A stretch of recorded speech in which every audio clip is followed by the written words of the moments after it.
Welcome back to Dominant Mets Nation. And in this video, we're going to put a challenge to our New York Mets, who have been playing horrible since the trade deadline. Horrific baseball, lifeless baseball, and it is unacceptable. It is frankly unacceptable. This was a playoff team that we had confidence in, that David Stearns had confidence to make the playoffs. We didn't give up high-level prospects. What we did give up prospect capital that we probably could have used to acquire different players for the future, but we invested now. We didn't trade away guys like McNeil. We didn't trade away guys like Pete Alonso like we could have. So we didn't trade away guys like Edwin Diaz. It could have been a whole different world if the Mets showed their true colors before the deadline. But no. Let's play. Let's be motivated up until the trade deadline. Then let's fall off a cliff and let's go back to and revert to our true form, our true nature, which right now is lifeless. Okay, so we're going to get into the challenge that we're posing as fans to the New York Mets. Before we do that, if you're frustrated, like I am, subscribe at this channel. On this channel, we try to be as honest as possible. Sometimes we're right, sometimes we're wrong, but we say what we feel. Okay, so let's get into it right now. It's been a huge damn mess. A damn mess since the trade deadline, right? A mess. Last night, obviously, I did a video 3 o'clock in the morning about our latest loss to the Oakland A's. We lost 9-4, right? Kind of wasn't in the game. Right from the jump, 3-0, 0-3 hole. We made a little attempt to come back, but it was just horrible. And that game was so indicative of how we're being viewed as a pathetic team right now. Right in that game, we were mocked. We were belittled, we were challenged, we were disrespected. And that's how it's going to continue to be if we come off like this and do not play like a professional organization. Do you know how disrespected we were last night? And I don't want to hear any opposition. Austin Adams, he mocked the oh my God celebration. I heard Carlos Mendoza in the post-game press conference, and they asked him, when Austin Adams left or you DFA'd him, was there hard feelings? And he goes, no hard feelings. I wished him well before the game. All right, well, I'm not sure I believe that. It was kind of like he didn't really want to talk about it, so there probably were hard feelings. But at the end of the day, you beat the guy that you released. That was your perfect opportunity. If there was any animosity, you were down in the game, beat the guy. He dominates against you. He has a right to celebrate. He's mocking you because you are playing in a way to be mocked. You are playing, and it's not just one game. It's not just one inning. It's weeks now. In fact, if you include April and May like I do, it is months. When the pressure is when the pressure is on, we are at our worst.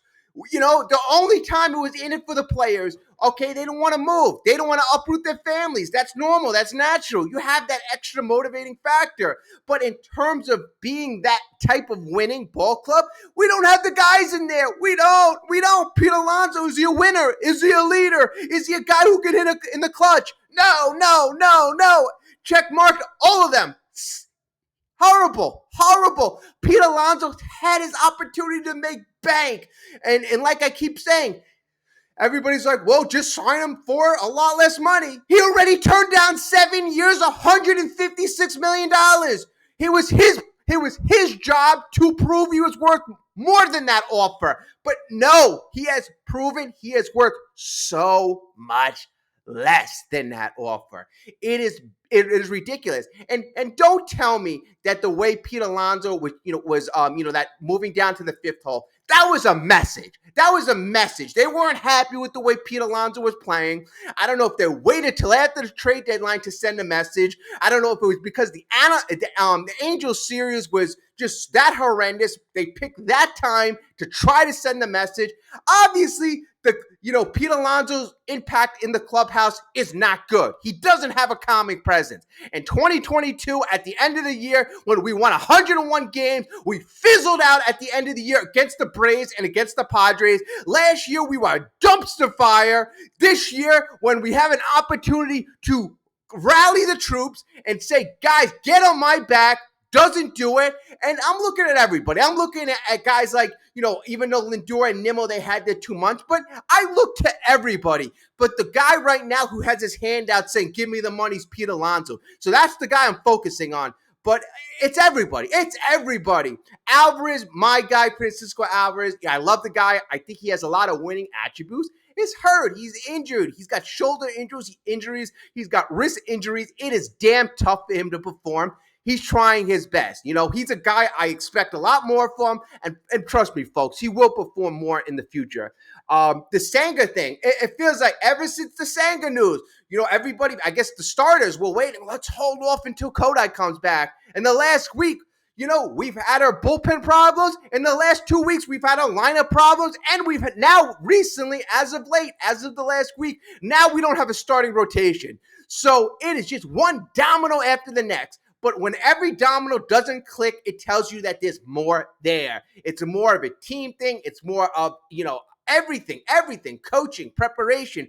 Everybody's name is in question right now. Everybody has to get better. That is the challenge. Because I'm telling you right now, it is damn unacceptable. I'm not going through another August and September from last year. We're not. We didn't trade away any guys. We didn't get prospects. It's not like we can feel good about that. We got nothing this year. We have a $300 million payroll. We have talented guys out there. We had a team who had the best offense in baseball for 2 months. We had the best record in baseball for a month and a half. We have good enough guys to play much better than what we're playing now. We're losing to pathetic teams. We are playing that much more pathetic. We are one of the worst teams in baseball in terms of play right now. It is not good. Not good at all. Fans shouldn't accept this because we are not professional out there. I hope the message is being run across. I hope they're having internal meetings. Whatever they did at the end of May, do it again. Do it again because it's time. It's time right now. We're getting a lot of money from fans. I'm not in New York anymore. I got to pay a lot of money to watch that crappy play. People pay a lot of money to go to the game to take their family. And yesterday they had to go after a crappy road trip. Oh, let's go support the team. They're coming back to Citi Field. And then we got to sit through that? Come on. It's show more pride. Show more pride. I don't know. I don't know. That's just how I feel. Drop a comment. Tell me how you feel. Like, subscribe. I did my last video 3 o'clock in the morning. I was a bit tired, but the more and more I think about this, the more and more frustrated I get. And I see the news articles out there, and there's a lot of running cover. I don't like the responses I'm seeing from Carlos Mendoza. I don't like the responses I'm seeing from players, quite frankly. It's right now, it's everybody's fault. There's nobody to point on. Pete Alonso, I made a big deal last night. He got a hit. And he went, let's go. Come on. He got one. He got his second hit when runners in scoring position in the last week. It didn't tie the game. It didn't win the game. You didn't take the lead. And he's going nuts. Calm down. Act like you've been there before. You got a hit. You got an RBI. Big deal. You didn't win the game. You didn't take the lead. You didn't tie. What the hell are you doing? You're not a rookie. Are you that much thinking about yourself? It's about the team, not about you. And then by him saying, let's go, like I did my job, you were 1 for 5 yesterday. You were 0 for 4 the game before that. You were 0 for 4 the game before that. You were 0 for 4 the game before that. Relax there, buddy. You're not doing good. And you want to be paid like a superstar. You want to get paid $300 million? $160 million is not good enough for you. So, if you want to earn the money, earn the money. Other than that, then tone it down a bit because it's a bad look right now. It's a bad look. I gave you a little leeway a week and a half ago when you made those selfish comments, when you started talking about 40, hitting 40 home runs and in the All-Star appearance. It's not about you. It's about the guys. It's about the clubhouse. It's about the team.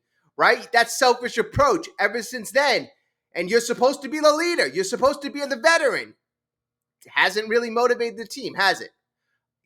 Everybody's got to get better.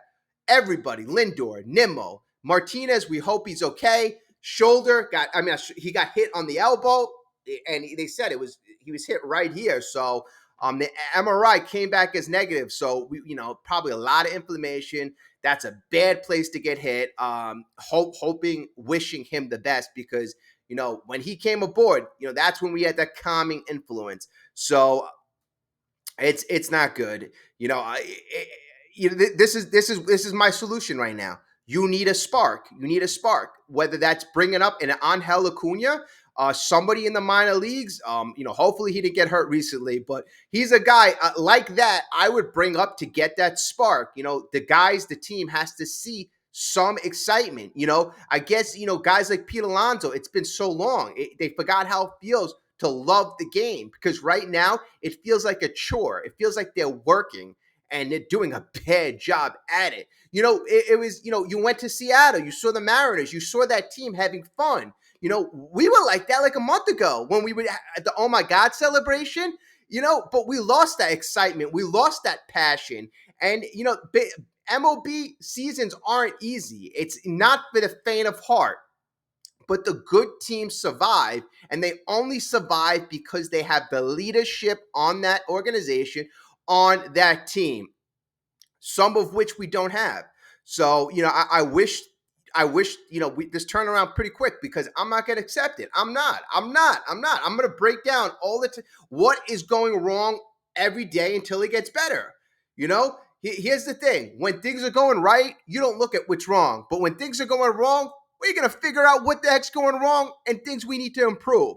That's what's going to happen. And it's going to start from the top now.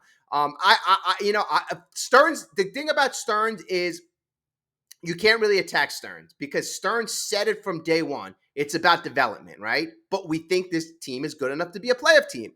The team proved it. All right, the team proved it. We were the best team in baseball for a month and a half. We had a dynamic offense. Our pitchers shown they were good enough. We improved the weakest area, which is the bullpen. But then after that, it's like we fell off a mountain after the trade deadline. Not acceptable. That is effort, folks. That is effort. That is professionalism. That is effort. If another team outworks you, out-hustles you, outclasses you, any team could beat any team. We were all professionals. We are all professional organizations. So we have to right the ship right now. And, whatever they were doing the last month and a half, June, July, get back to that. Do it ASAP. Losing will not be acceptable. It will not be acceptable.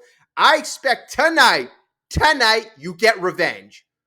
You get revenge. Austin Adams, you didn't like that reaction? You took offense to it? You think he disrespected you? You go out and win. That's what you do. You go out and win. Now you basically, that's what we're gonna do. If they don't do that, if there's another performance in today, I don't want to hear anything. I don't want to hear any complaints. It's about winning, not about complaining. Nobody likes a complainer. Nobody likes a complainer.